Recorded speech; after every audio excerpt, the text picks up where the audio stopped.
time is it? Okay. Let's see, who's got the minutes? You're gonna do the minutes next time with the special meeting and this one together.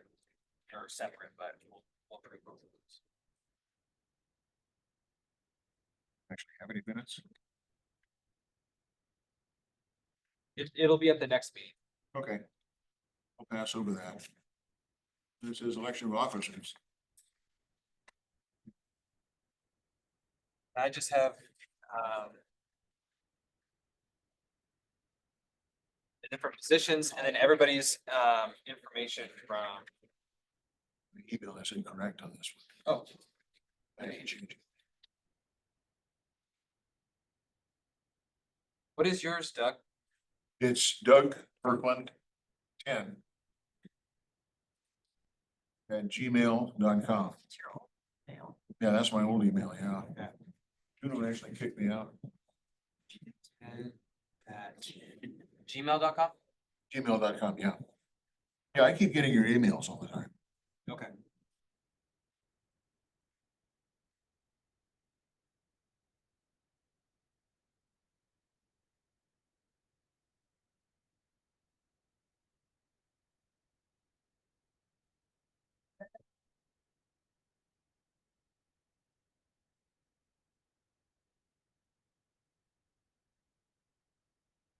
Okay, I think maybe, are you looking for somebody for the chair? Is that what he's looking for?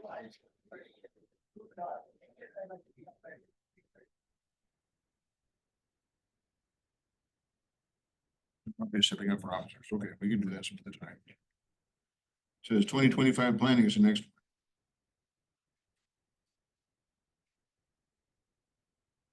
Don't everybody stand up at once now. Guys, I'm not good, I can't be an officer, so we'll be okay. Well, next, we're going to change. Chair, vice chair, and then the secretary.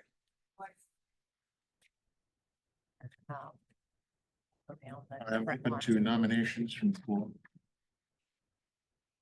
Yeah, we'll do a chair, vice chair, secretary.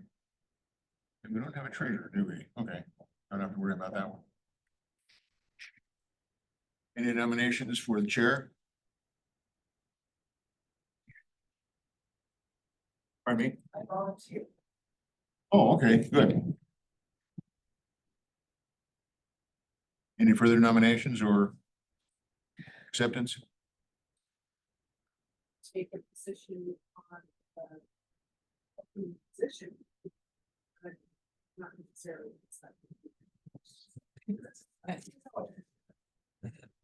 Carolyn agrees to be the chair. Any objections? Second it. All right, Carol. I go ahead. can't second. Oh. I can't second, but I can, I'll second. okay. I passed over a second. We're gonna I put have it a in driver's license. Okay, for a vice chair. Any What? volunteers? You have to. Technically. Did you vote? Sit, vote. So it was. Carol volunteered. Nobody else stepped up. It's still. So by acclamation, she's in. So I mean, So then do you guys want to take a vote for the, I think technically you have to. so do you want to call for the vote, Doug? Okay, we'll call for a vote then. All those in favor of Carol as chair? Aye. I think who is actually an official member here? I think you guys are official on Wednesday. So we can't do You anything. are applying. Okay, so, and then So who then else it's is? just the. It's Okay, I just want to make sure that Robert, that we're. Just to clarify for the record, I don't know that we have a quorum. Yeah. Because there's only 3 members here. Who are the other members you've got? You've got Adrian, Oh, Adrian. She's who not is here. not here, and that's pretty much it. That's Well, there is kind of a quorum because you've got 2. So you have technically, 7 Half. on the commission, quorum would be, well, there is 7 though, right? no, but ordinance creates a board of 7. But Quorum I is think it actually has what to you be a make it. majority. Technically, There's some language in there about, I don't know, I'm not. I don't think I'm anyone's okay with had- going forward, but I don't feel it's kosher, but. It's a really good point. You might have to just wait. You might have to vote again, is what I'm saying. Yeah. voting Okay. again is fine. That's okay. I can't remember what the, when we've done this before, like what we've never had a 7. I mean, we very rarely had 7, so I feel like it was I feel like it was a majority, but we can check it. Okay. I have the ordinance. So we may not be able to, either may or may not, maybe that's something that we can look up. What I would suggest is we proceed because we gotta make a decision and then you can check with the clerk. Mm-hmm. And if she says take another vote next month, we take another vote. Sounds good. I like that. Yeah. Quorum is what you make it. So do you want to move on with vice chair and secretary then? Or do you want? I don't think it can happen. Okay. If that's the case, if one can't happen, the other can't. Sorry, I used to be the chair, so I remember what the rules were. What? When I was chair, we went through this, like we went through a lot of, well, just the voting thing and trying to get the quorum, so. That's the only reason why I'm chiming in, is Okay. trying to hopefully get things sorted out.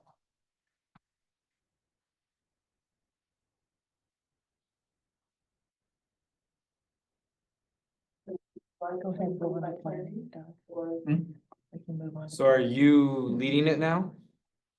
You want me to do that? Okay. yeah, Do we you can want move Carol on. to? Yeah, go ahead. Okay, 2025 planning, wow, there's, a lot to talk about. Mainly has to do with the fact that this group, before all of you, most of you were here, we sat down a couple of, when was it, in December, and talked about the projects that we wanted to take on for the next year and a half. There is a grant that comes up from the state of Oregon, via the National Park Service every 2 years, and our goal with that is this year, 2025. And so the idea is we better know what we want to ask for. And so that was the planning that we did tentatively at that meeting, just to talk about what are the projects we could do that fulfill our mission. But also we have a historic preservation plan that has a lot of projects in there that we should be doing. And so we were trying to attach to some of that too. So the 4 things that we came up with were, number 1, moving the Holly Street City Hall, attending its nomination or its designation from a local historic site to a national historic site. That is fairly easy to do, and it doesn't require any cost on our part. It requires a lot of work. But I happen to have the qualifications that I can do that because of my background, my education. And so we get credit for that, which is good. And it is a big help for downtown. We don't have a National Register property downtown, and I'd really like to get one downtown. I think that would be positive. The one thing that we could do if we had a National Register property downtown is we could use as an example of why other businesses might want to be doing that. And there used to be, and I didn't know this until after we talked about this last time, that there used to be a property tax relief program for properties that were historic preservation designations. And apparently the last legislature did not renew that, which is really crummy because it was like the one carrot we had that we could give to people. And it was a big carrot. It was, I mean, if you were paying property taxes and you were a business owner, it was a big deal. Apparently it died. So I do have, I have reached out to Restore Oregon. They are the nonprofit organization that represents sort of the historic preservation community in the state, to see if they are pushing the current legislative session to get that renewed. We really, really, really want that to get renewed, if we can say. And I have not heard back from them yet, but I'm sure I will. I know the session just began. And if indeed they are making a push with the legislature, it would be smart for us to write as a group a letter to our state representative, which would be Christine Drazen, and ask her for her support and explain why. I reached out to her once before for support when we were looking for, we were I was putting in the nomination for Wes to get an Excellence Award from the Oregon Heritage Organization, and she stepped right up and wrote a really great letter recommending us. So I think it was really always helpful when you're dealing with state agency to have someone from the legislature write a letter of support. So I always appreciated that from her. So I'm hopeful that will happen, but that's the number one project is let's get that thing on the National Register. The second thing we looked at was we have a bunch of what's called reconnaissance level surveys on a lot of properties here in town that tells us which ones are possibly eligible for a National Register nomination, but they require more intensive level survey work. So I sent something out today, but I also made copies for everybody so that you can see what properties are currently on. These are the current properties that have been, we've had intensive level surveys on.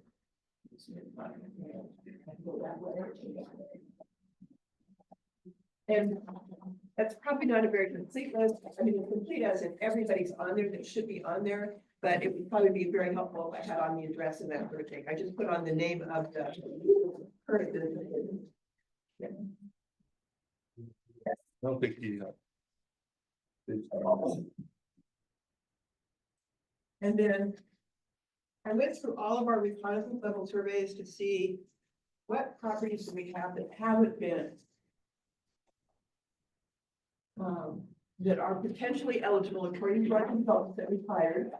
And there's probably, that's not even on both sides, but that might be the big one in. But it's got the next one on this side, that's right. And that's where your house shows up. Yeah, right there. Well, yeah, that's. Yeah, I told you we were gonna be talking about your house. So I've gone through that list and the number one at the top, we really don't even want to consider it. There's been a facade change to that building that really removed it from historic preservation from qualified. Is there another one of these around? I just want to see it. Yeah. So what I've got here is what is the name of the property now? What's the address? And then what you see over on the side where it says, when was the reconnaissance level survey done and what was the rating? And so we have two reconnaissance level surveys, one in 2009 and one in 2024. EC means eligible contributing in a historic district, not necessarily eligible special, like our city hall is eligible special because it's has such a historic significance and it has so much historic integrity.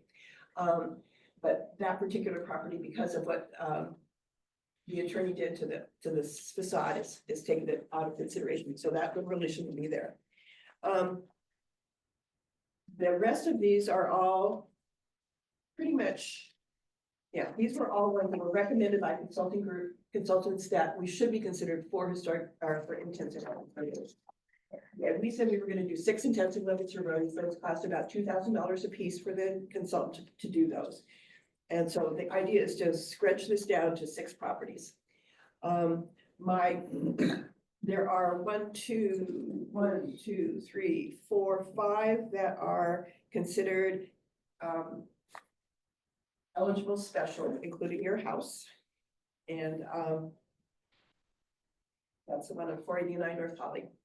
And I would say that those would all be ones that we should consider.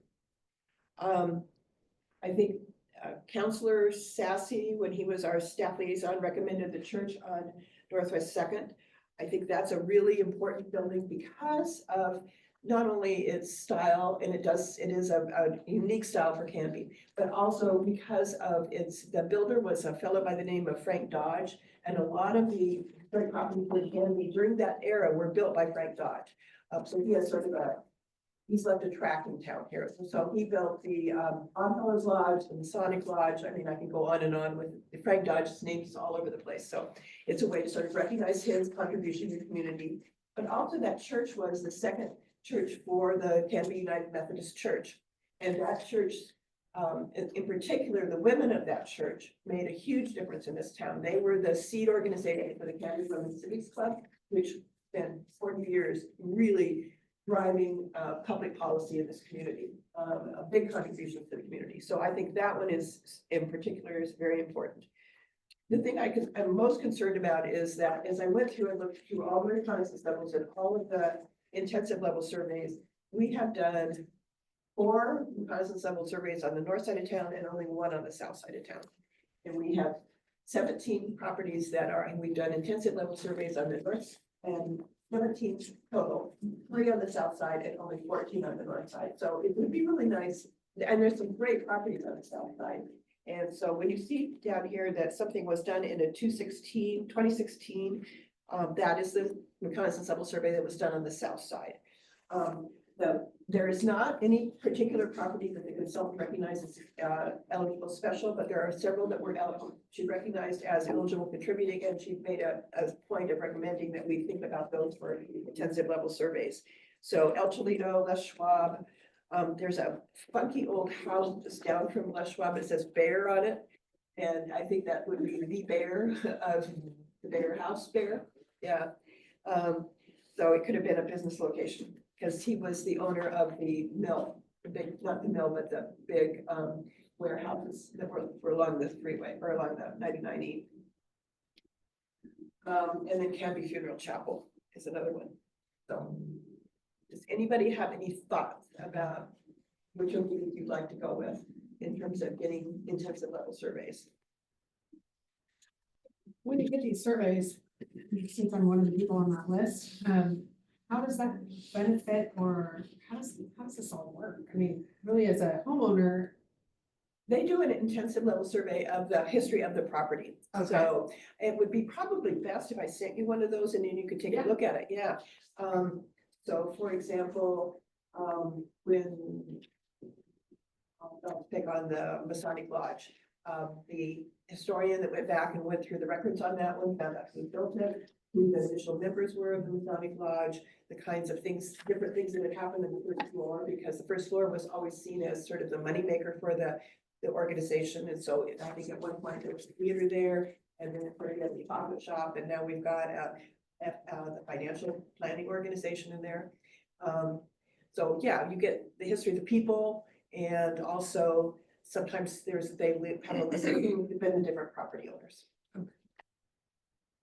so they do that, and then that's like step one of historical preservation. Well, it's one step. You have to have property owner approval before you can go through to take the Okay. really big step, which is doing the designation. Okay. Yeah, then different conversation, but then I want to know what the benefits are of that. Yeah. Well, Well, there's a lot of red tape of what you cannot do in Yeah. those situations, what are the benefits, so. good point. So, anybody have any thoughts? My thought is potentially to do the eligible significant Yeah. first. Because as far as the county goes, those are the ones they hone in on. Yeah. There's a reason they're ES rather than EC. Mainly probably because of the integrity. Totally. That is if I had a vote or a suggestion, those would be the ones that make the most sense to do first. Okay. For my 2 cents. And my recommendation is also the church. Mm. That's a really. And now I'm not even touching anything on the south side, so we need to really, at some point in time, be really thinking about the south side. We don't have we just have the RLS on the south side, right? We have- Including township. Well, yeah, we've got. I can't no, it remember. didn't include township. We need to, that's one area that is really, I think, crucial in the Yeah. future. The 3 sites that we have on the south side that we have intensive level surveys on are the Canby Evangelical Church, which is on township. Yeah. And Ace Glass, yes, very important property. And then also, the Mac House, which really doesn't have any historic integrity anymore, but it's still historically significant. And for those of you that don't know, the Mac House is, if you're dropping something off at, the Kiwanis, and there's a house sort of catty corner from you that looks kind of old and odd, and it's got a wing sticking out of the back, that's the Mac House. The Mac family was huge here in the turn of the century, well, the turn of the 19th century, yeah. Are you talking about the one that is directly across the street from the drop-off location? No, not where the horrible crime took place, yeah, that, Yeah, no, okay, no, this is the house that got moved there. In okay. 2014. Hmm. It was located, I think, in the Zor Lutheran Church parking area. And, yeah.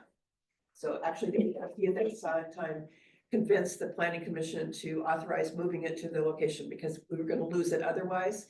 And, the planning commission wasn't real excited about doing that because it was that's a commercial district and we were moving a residence in there, so. But we convinced them.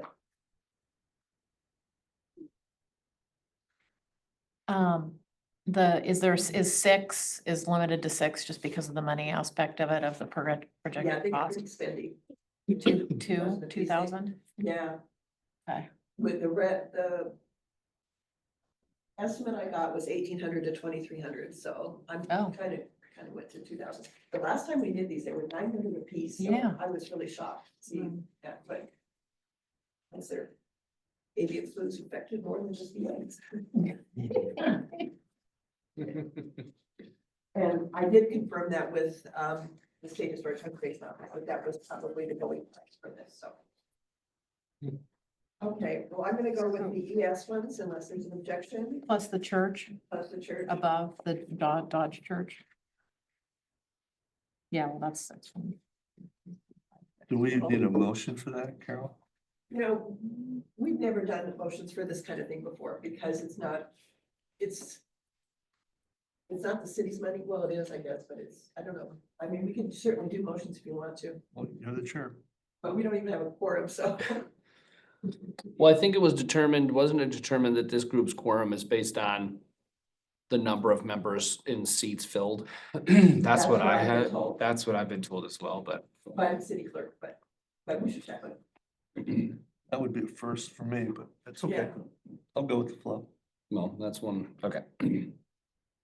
But you're gonna check? Yeah. Okay, that's great.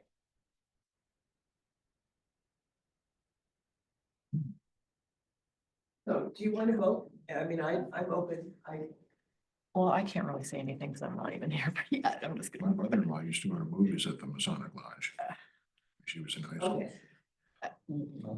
Well, and I will say as far as for you two, your names have been put forward to council.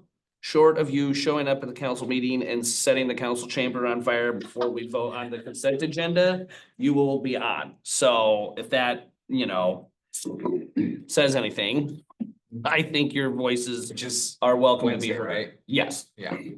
so.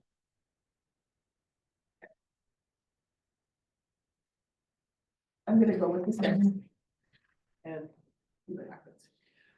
The next item in terms of the plan is, so we are taking care of two of them. The third one is the website, Harold's big thing. We have an HLC website that does nothing in terms of attracting or exciting people about being on the HLC. So, my thing is that we need to do some things like other cities do, like they have photos of the HLC at work or the park commission at work. They have photos. I've gotten two quotes, one from me and one from the former chair of the commission. So we can just put in there. And I've created a list of our past accomplishments and a list of our projects we're going to be working on going forward. And hopefully these are the kinds of things that if you wanted to be on the HLC, you'd go look at this and you'd say, oh, okay, this tells me a little bit about what they've done. I see some pictures of them actually doing stuff and this is what some people are saying. So it's a little better than what it is today. I've also gone through and taken all of that code language and put it into 4 bullets. So it's just sort of condensed into, we don't need to say advise 15 times about different groups. We can just provide advice to all people interested, that sort of thing.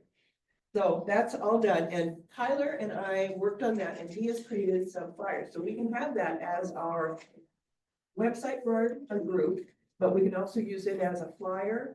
So when we're going, so like, if you belong to a bowling league or a church group or something, and we're looking for members, you can pass that flyer out to the people that you're with.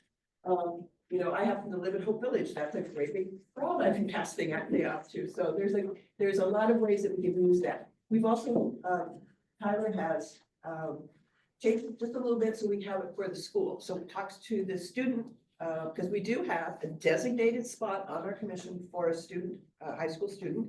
And so we put some language in there about, hey, this is a way to make your job application or your college application really pop out, come serve with us. Learn teamwork, learn about grant administration, all those kinds of things that colleges really like. So hopefully that will work. I just need to now go over and take that over to the school and work with Sue Winter, who is the career counselor person over there, and with Chris Bang, who teaches the high school history classes, and hopefully get some volunteer to fill our student position. Yeah. We have, Tyler and I met with Jake Andrade, who is our account representative for Civic Plus. Civic Plus is the contractor that manages Canby's website. And so we've given him this is what we want on the website, on that particular page. And then we've also talked to him about the second page, which we have in our historic preservation plan. There is a recommendation that we need to create a page that people can land on who are in Canby, who can learn about what does it mean? How do you get a historic designation? What's the process? What are the requirements? What are the benefits of doing it? All of that sort of thing. Plus also featuring our 6 properties that are on our historic preservation, that do have historic designations. And I've been around the country a little bit looking for other websites, so I've got an idea of what looks good and what works well. Oregon City has kind of a cumbersome way of doing it, and I shy away from that, but I found a couple of really good examples that were pretty easy to use. Luckily, it's not luckily, it's unfortunately, we only have 6 historic designated properties, so that actually makes it easier putting this page together. But it makes it less cumbersome, I think, for people to use, but that's what we're trying to do. So that's also part of this project. And Jake also, who is our account representative with Civic Plus, has all of those thoughts. I sent him a list of these are the things that we want to do on these pages, so he can give us an estimate on the cost. And the cost estimate, when you look at all of the pieces added together for them, is about, I have it somewhere, it's somewhere around $6,000. Carol, did you want to have any input on this? Yeah, we'd love some, yeah. I I don't know just- that everybody has a copy. Did everybody? I emailed it out to everybody, but I could go reprint it if we want. 'Cause I just had a couple of suggestions Yeah. on I've got some too. Yeah, that's great. the Let's, bullets, so I'll just. Yeah, that sounds Yeah. good. Carol, can I just clarify? Yeah. $6,000 is to update an existing website? Yeah. That's high. That's quite high. well, we're creating a whole new page Okay. And it and has to go through there. It has to go through the city's Yeah. contractor. contractor, yeah, so there's a contractor. This is part of a company that does these types of projects across the country for cities. So there's a Okay, whole so- backbone on this that has the same appearance for all departments. Yeah. And there's public record requirements that you wouldn't have Well, I and stuff guess like that. I've never heard of somebody copying them.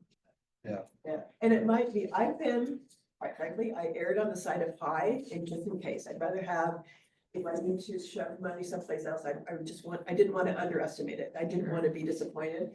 And Jake was really actually underneath that quite a bit in some cases, but wasn't sure he totally understood how much we wanted done. Like one of the things that I said in there is right now we have walking trails, heritage walking trails, which is really a horrible way to present it. It's a PDF that you download. Crummy.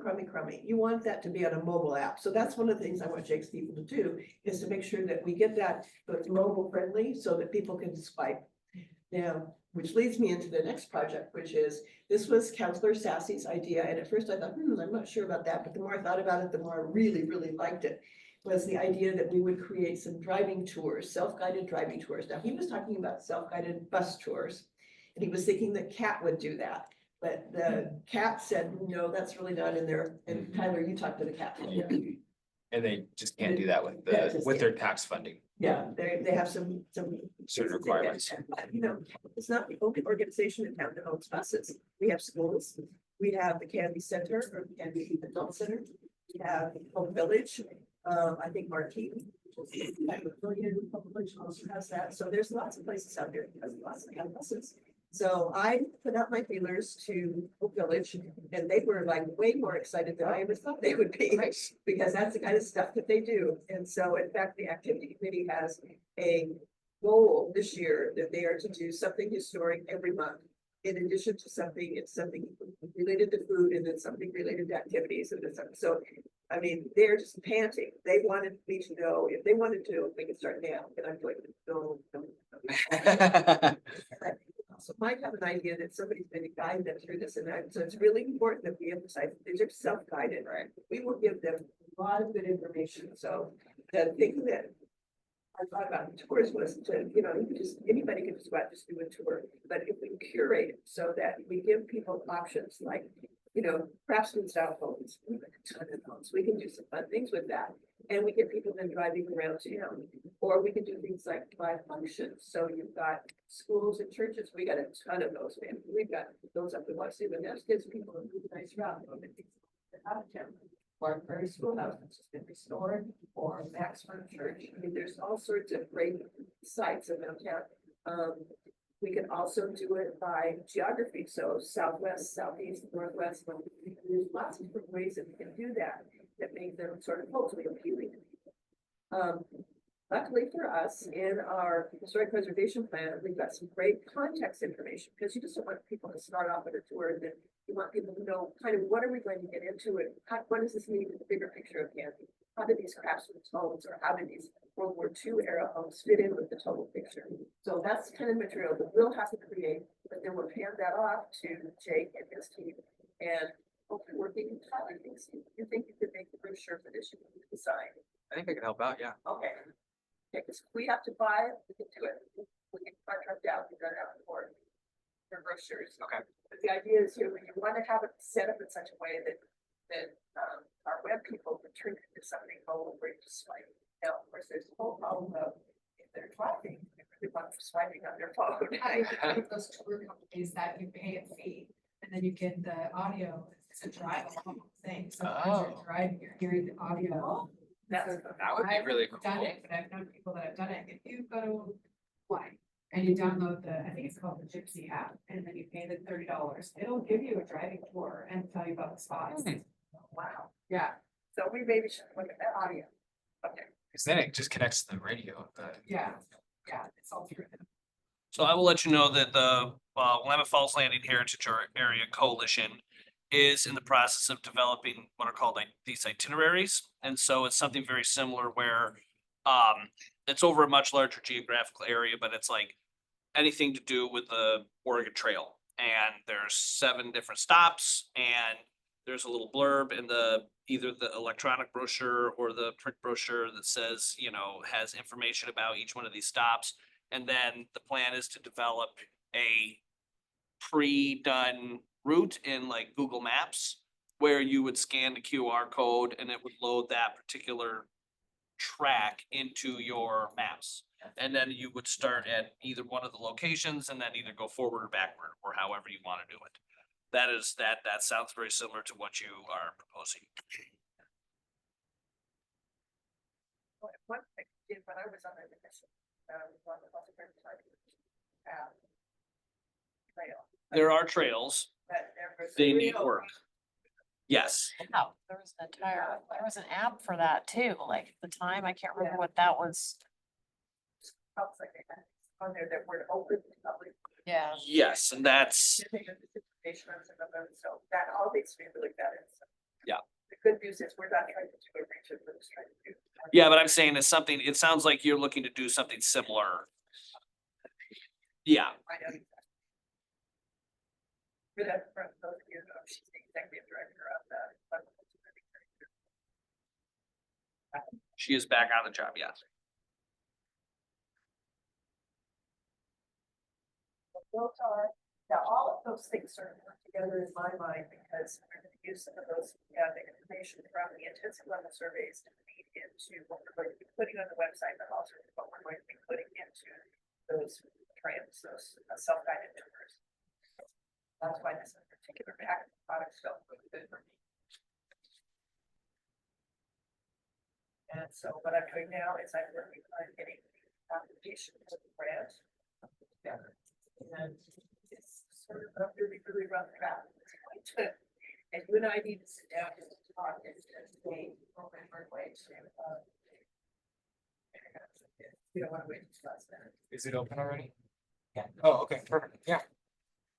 And I printed that off and gave it to everybody, right? Everybody has that copy? You really don't want to go through it. Right? But just so everybody knows that they have that. And when I get it final, I'll put it out again. It needs to have, the map needs to be checked. Hold on.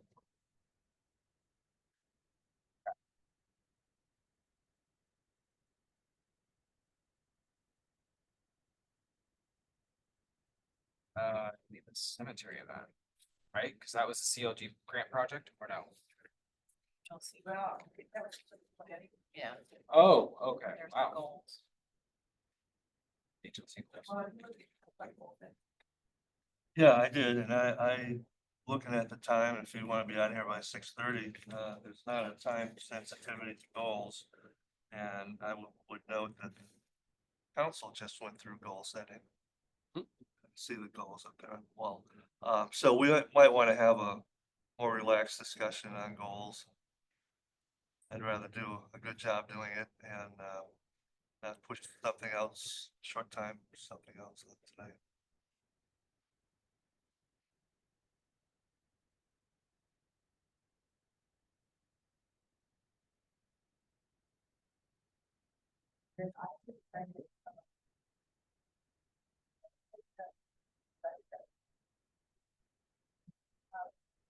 Still have 4 sections, door or Zion that have not been cleaned. All of the marker repairs have been done. And I need to reach out to see what supplies we have and, yeah, I'll follow up with that. Yeah, We've done cause I thought we had some leftover of that stuff. better. Yeah, Most of that stuff is reused. right. Except for What is that called again? E2. E2, yeah. Reuse that. Yeah, once we use it, it's gone. But things like the sprayers. Yeah, and the brushes and scrapers. And, in order to clean cemetery stones, you have to be very, very, very, very careful. You don't go very often because, do no harm is sort of the thing. So the brushes have to be really soft and not, nothing wire or anything like that. And we use plastic or wood tools so that we're scraping but not damaging the stone. And the product that we use is something called E2. It's been approved by the National Park Service. It costs $50 a gallon. Expensive, but it works in miracles. Most of what we do when we're cleaning, kind of skip when you're done, and it kind of feels good to get most of the big stuff off. But it doesn't really look good till about 3 or 4 weeks later. And the sun's been out for a while, and that's when the heat really works. It gets inside those little crevices and kills the light. And that's when if you drive by Baker Prairie Cemetery right now, it looks as good today as it did 3 or 4 years ago, right after cleaning it, just because the D2 just works there, magic, and so it's the thing that's a product we can use. So you may have to buy some D2, and that you would have to pay. If I have a cemetery grant, it's not gonna give us any, they don't even consider anything under $1,000.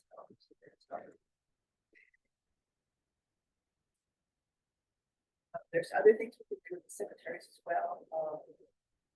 The other cities have done usually requires, if it needs some kind of tours of the cemetery, there's usually quite a bit of research involved in that. We might need to hire someone to actually do that. Probably the prime example, if you're really interested in historic cemeteries and want to make it like shining star, the place you would go would be to outside of Tualatin, it's Pleasant Hill, I think. Charlotte Lynn, who is a city council person in Wilsonville. She is one of the peer people who has been leading the effort to save historic cemeteries in Oregon for years and years and years. And she has personally invested her life into that cemetery. And they have beautiful markers.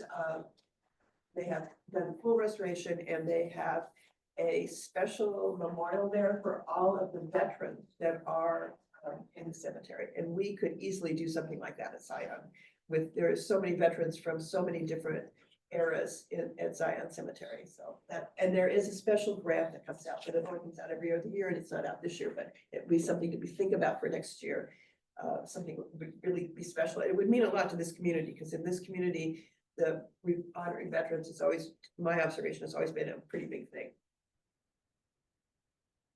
There's one more thing, if I can say that, when we had, the mentor come up from Klamath Falls, we were talking for the Historical Society, we were talking about what to do as far as trying to get engagement from the community.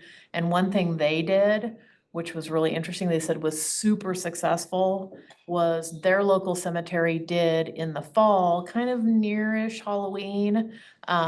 They did a cemetery tour open to the public that you had to sign up for.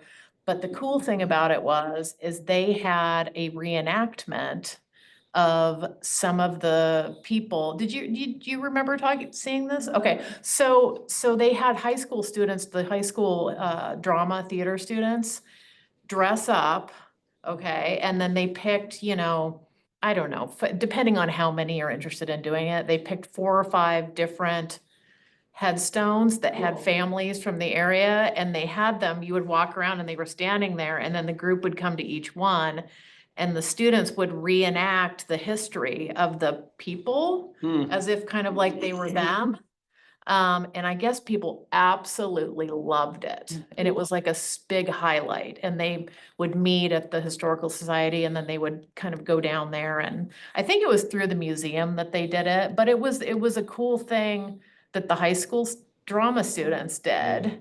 And they loved it. People loved it. It was kind of like in that fall time period. And so just throwing it out there, it would take a lot of planning. We would have to sort of but it is something that we could do along with the Historical Society Yeah. and partner up with them. Cause everybody thought it was a great idea, but it sounds good, but there's work that goes into it. Yeah. So, just a thought beyond if we wanted to kind of get engagement that way. Well, and that's about the same time of year that Kiwanis starts their drive, and their Yeah. drive for Christmas, so we can always partner too, and Kiwanis is always a great partner with us, to maybe have them be there and have the buckets out, so that people can, bring a can of food or bring a Yeah. toy or something. So, I mean, we can really play on that a lot. But the volunteers love doing the cemetery cleaning. I mean, having done it a few times, I mean, we do get quite a few people that come out Always. that really love doing that. And I think those same people would have them and friends that would love to come and do a tour. Cause we do have quite a bit of information about the actual cemetery and the history of the people that are there and in addition. So I don't know, it's just something to think about. So fun, right? I mean, I would go to it. yeah. It makes it feel more real. It's more, it's not just something you're reading or something that you're looking at. It's, Yeah. It's immersive history. It's a way to, I mean, I was a history teacher at the high school for a while, and that was the thing that drew students in the most and drew people in the most, is kind of not just reading it in a book, but making it seem real and kind of really getting into that feel of the time. It's just, people enjoy that. That's just kind of a fun thing. So it's a thought. We don't have to think about anything with that quite yet. It's a ways off, but it's a potential. Put it on the list for Yeah. next year. Tyler, have you seen this? This is on the state site. I think I have, but I haven't gone through it all, yeah. Yeah, because it's pretty much lays out what you need to be doing and thinking about. Okay, is that an extra copy? Hey, Sure, thanks. Yeah, there's some good stuff online too at Oregon Heritage. Is that where you got that? Yep. Okay, It yeah, is. Oregon Heritage has great stuff online for cemeteries. Thank you, Charlotte Williams, for doing all that work. We do have something coming up that we do need to do something for, and that is Historic Preservation Month. It's the national month. It's the responsibility of this board to actually be doing something for that. Typically, we write a proclamation. Those are pretty easy. I can do that. There's 1,000 examples online, and we just make it short enough so that the mayor doesn't have to talk whole bunches.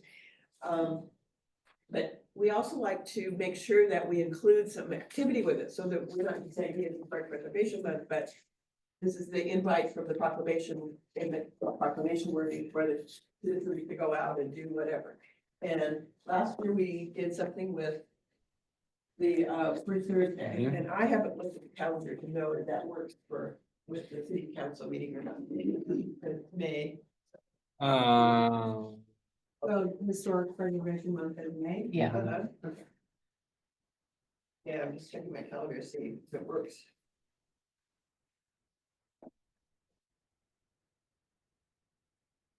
Oh, no, it doesn't work this year. That's okay. The first Thursday will be on the first, and the first city council meeting is the seventh, so we're kind of, Yeah. it won't work quite like it did last year, but that's okay. Well, would it be a problem if you requested the proclamation in advance for We could. reading on, I mean, cause, 23rd of April. Jason, it would that's be a this Tuesday.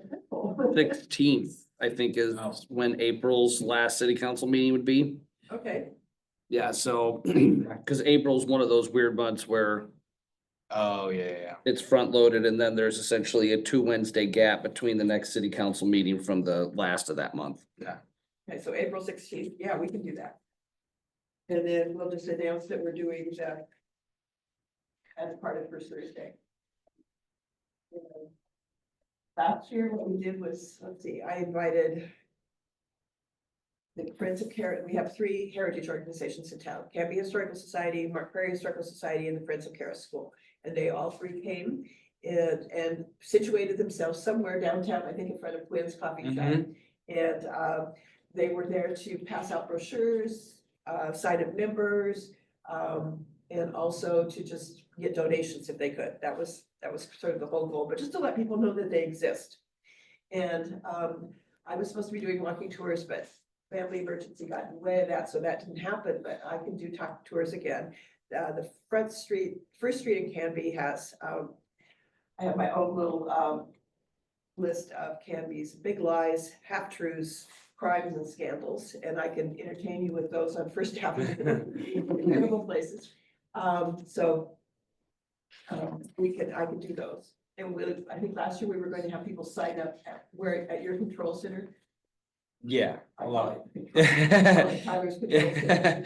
Yeah, they could sign up over there and actually, I think we even had it prior to like an online Yeah, we did. submission. But I don't So know if we had any signups. We usually don't get a huge number for tours, but we could get a few. yeah, It's just they can't be too big because my voice only goes so far. Yeah. You could advertise that too, to, homeschooling moms. Mm. That would be a huge. Yeah. There, I mean, often moms that homeschool are looking Mhm. for ways. Charter schools too, Yeah. for the small schools like apps. I might not want to talk about candy scandals then. But we do have unsolved crimes. that'd be cool. Yeah. And Carol, if you're, if you do that and you have people coming in on that first Thursday on, it would be May 1st, right? Yeah. I'll talk to Britta and see if maybe the heritage, if the coalition would like to come with Old Oregon Photos booth. Oh, that would be great. And Oh, awesome. We still have quite a few pictures that are pre-printed, as well as all the books and stuff that if someone sees something, they can order it. Cause by then we should be moved into the new building and have everything all up and running again. Thank you, thank you, thank you. That is great.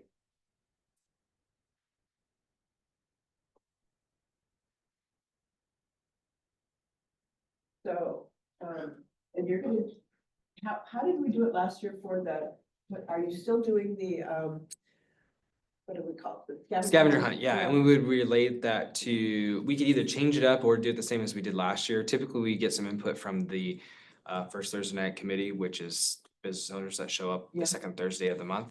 And last year, we just did, because it's for brick and mortar businesses that participate for the scavenger hunt. And so if they are participating, it would be what year their building was built. Oh, okay. So we could change that or we could keep it the same. Yeah. That was the scavenger hunt question. So, I mean, Cool. we could keep it the same 2 years in a row. I don't think people are gonna remember quite, Yeah. so. But if anybody has any other thoughts, we could come up with that too, so. Okay, then And almost last item is onboarding of new members. I sent out, and you wouldn't have seen it, but I did send out a list of things that I think that everybody on the agency should know, just by being on this committee. And it used to be that we would do something like this. I used to have a handbook with some information in it, not a whole lot of information, but information just to help people get on board. And then I would meet with people before they actually came on the committee. And we talked through some of the things that I thought they should know about. And these are the kind of questions that probably everybody should be able to answer. Because people are gonna ask you once they find out you're on the Historic Landmark Commission. Or they are getting landmark.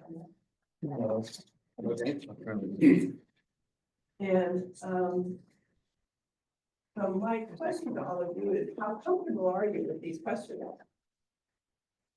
And if you're not, there's some things that we can do as a group to sort of bring everybody up to speed. We could take 10 minutes at the end of every meeting and just walk through some of this stuff. Because I'm pretty familiar with all of it. Or if you would rather just, if you feel like you are fully conversant in all of these things, you could obviously leave. If we did that, it's the last section of the meeting. It's just sort of up to this group how you want to handle it. But we've also talked about, and I think Ron, you have some thoughts about what kind of material we want to give out to people ahead of time. With just as coming on board as a new member. Yeah, I think this is an opportunity to take a new member and show them how a board and commission functions within the bigger city organization. And make sure that everybody understands the form of government, what the council's role is, that the council appoints the boards. We have a staff person. There's some open records issues I think we should go over, like quorum. Sorry.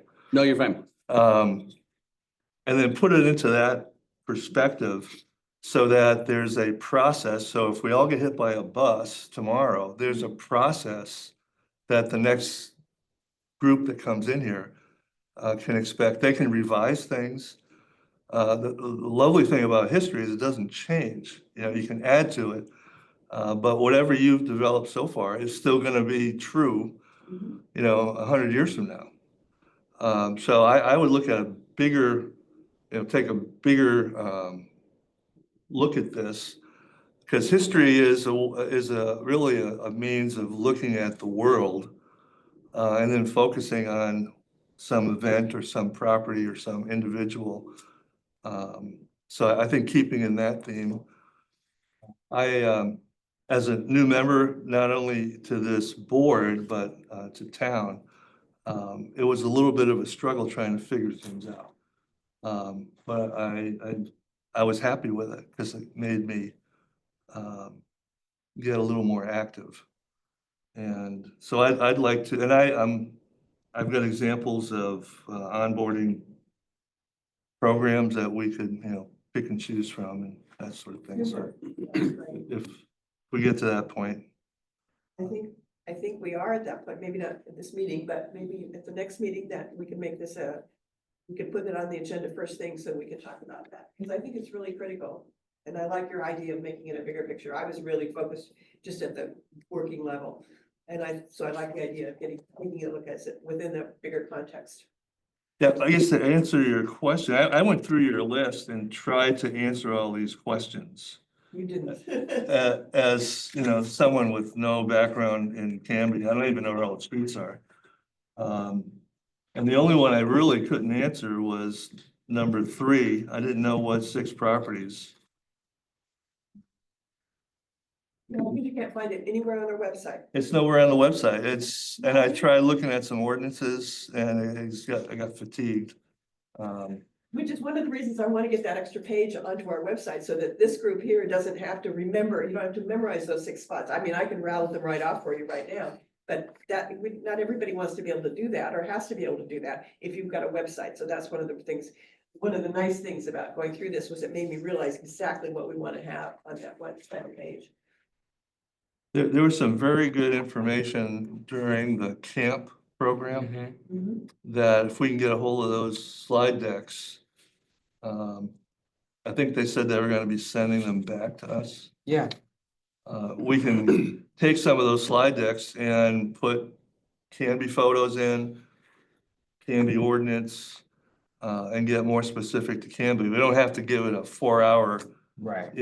presentation, but I think some of those court decisions are especially important, because it would answer your questions about what happens to my house.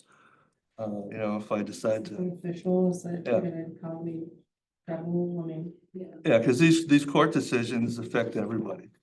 And not only in Oregon, but across the country, like Kello versus New London. I mean, it's just, there's a lot of stuff. Yeah, we don't run into that a lot here, but yeah, Yeah, you've been lucky. well, because we only have 6 properties, so. Yeah. Okay, I know one. What are the next 5? Barlow House. What else you got? No, Barlow House is outside of town. What? Yeah. It's not?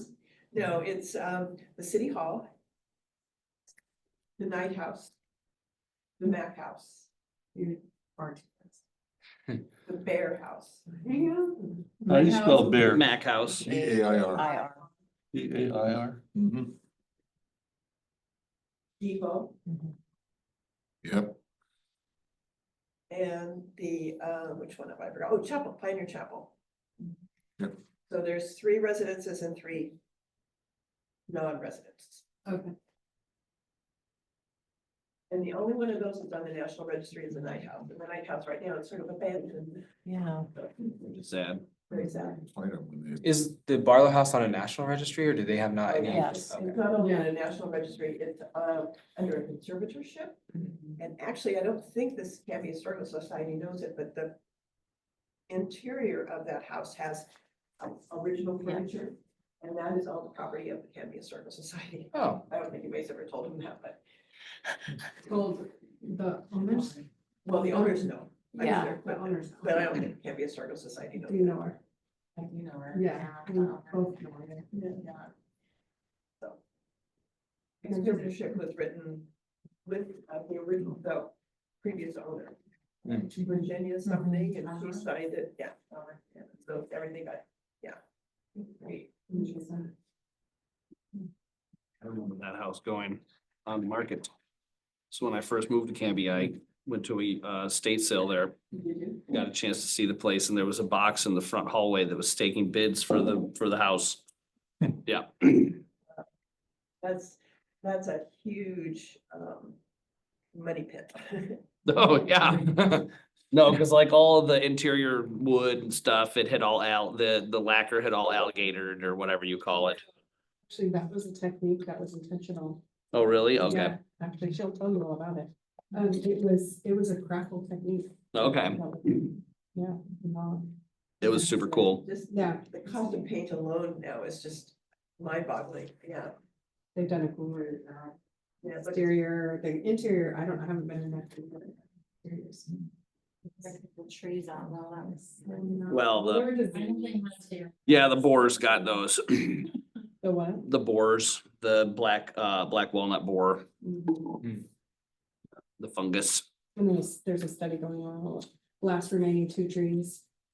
That's pretty interesting. Carol, if I understood what you're trying to do with this, I think there are 2 different purposes. One is for a new member coming on board.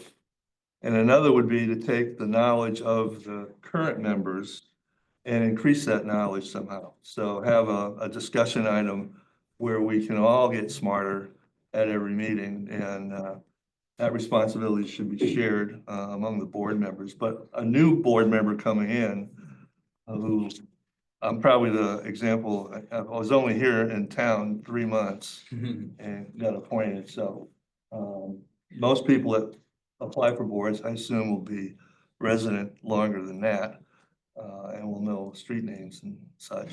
Mm, You were here for I've been here almost 50, 5 generations? I've been here almost 50 years. Yeah, my grandchildren are 4th generation Canby High graduates. Yeah. All the way back to their great grandmother. yeah, I agree with what you're saying, that there is stuff that some people, but I will say that a lot of people coming onto the board don't know about things, whether they've been here a long time or not. They don't know what are the 3 criteria. They don't know what the 6 houses are. They don't know what the requirements are or what the benefits are. So I think that's stuff that Yeah. everybody can use coming in the front door. Well, some of us do already, but So, But yeah. but yeah, I might be the only one, but I will say that there's kind of this type of stuff here, which is very useful to know, but then I don't know if they still will do it.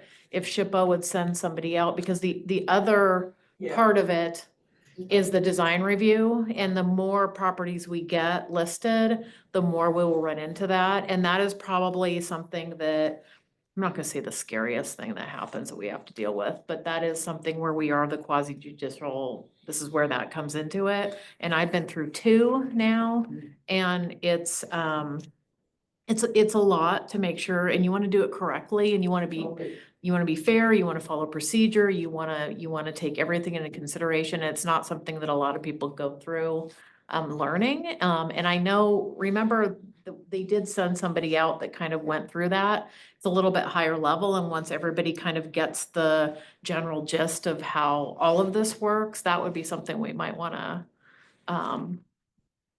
schedule. Cause that presentation was really good, was was great. that they sent somebody out to Yeah, walk he us through that, yeah. Is he still He is around still there? there, yes. Yeah. And he is with SHPO. He's the deputy director Oh, now. okay. And, Well, this was 2018, so it's been quite some Yeah. time when we did that last, so super informative. I think there are different ways of getting at the same point. I know the city has a law firm, right, that you contract with? Barry Elzer and Hammond, So yes. there may be an attorney in that firm that does quasi judicial hearings, can advise. It's not. Design review is really It's different. design review is different. It's not really the quasi judicial aspect of it. It's the review that we have. Technical side of it. Yeah. Yeah, it's knowing how to interpret what the city puts together as far as the design review. It's knowing what the Department of Interior, it's knowing all the standards. It's knowing how to approach the information that we have. And then in turn, knowing how to engage with each other in a conversation to then come to a conclusion based on the standards, what a decision would be for somebody that's doing a major alteration on their building. Yeah, any conclusions of law, financial facts. Yeah. It's just, it's hard to, it's hard to really capture it unless you've been through one. And I've been on both sides of it. I've sat on the board doing one, and my house went under a design review because it's on the historic register. And so it's kind of one of those special things where it's not really from the lawyer's standpoint. It's kind of more from the state, from SHPO telling us what the expectations are for that. It's a really critical part that we get correct, because Yes. if you want to build public support for historic preservation, you don't do it well. That's how you kill it. Yeah. You're capricious and arbitrary, and so we want to make sure, and whoever comes, if a property owner comes in with an alteration request, they typically have, not always, but they have consulted with a historic preservation architect. So they know, that architect knows the rules better than we do. And so if we make some kind of crazy, and unfortunately in Canby, I've run into this twice when I was on the other side of the table, where we've gotten arbitrary and capricious, once in a planning commission meeting and once in a HLC meeting. And it's just really stifles any positive feelings towards that, towards the city even. So we want to make sure that we're all educated as Yeah. best we can be. Yeah. I'd love to stay, but I've got a Okay. Zoom meeting at 7 o'clock, so I gotta get home. Bye, Doug. All right, bye Doug. Gonna adjourn any minute. Yep. So our next meeting is March. You have been meeting every other month, but if you guys want to do that every month, then that's up to you guys. I think with all the work we've got. And all the things we want to talk about. Are you okay with that? I am. It's up to you, I'm fine. the board, if you guys want to do that and meet every month. Okay, You guys wanna move that back to every month, or do you wanna Yeah. talk about that in March? I mean, we won't be able to do it every month, there's some months. Yeah. July is, I know, Right, off right. the table, and September is too, but. Okay. Carol, when we do the agenda, you remember some time back, and I think I started doing it, is that we had amount of minutes per each item that we kind of decided to spend on it, like next to it, we said, okay, this part of it's gonna be 15 minutes. Yeah, that's This good. part is 5 minutes, this part is 20 Okay. minutes. Yeah, and so it would kind of keep us. Okay. Get out of Yeah. it. I mean, this was probably a little bit more than normally would happen, but that helped kind of keep it, Keep us on time. yeah, Good idea. exactly. And if someone was presenting what they needed to say, then they knew, oh, I have 10 minutes or whatever, so just a thought. Cool. I could work with you on the minutes for the last one and this one, and then the agenda, and then that And would then I would- probably be the secretary to do that after, once you guys vote on the secretary. Is that what the secretary does, or is that what the chair does? Yeah, it'd be recorded as the minutes. Yeah. Okay, We'll do it, you but I and feel like that'll we can- official vote next we can month on fill that. it in Yeah, Until we have the official vote. yeah. And then I also want to work with you on that, updating that. Okay, let me hit stop on there.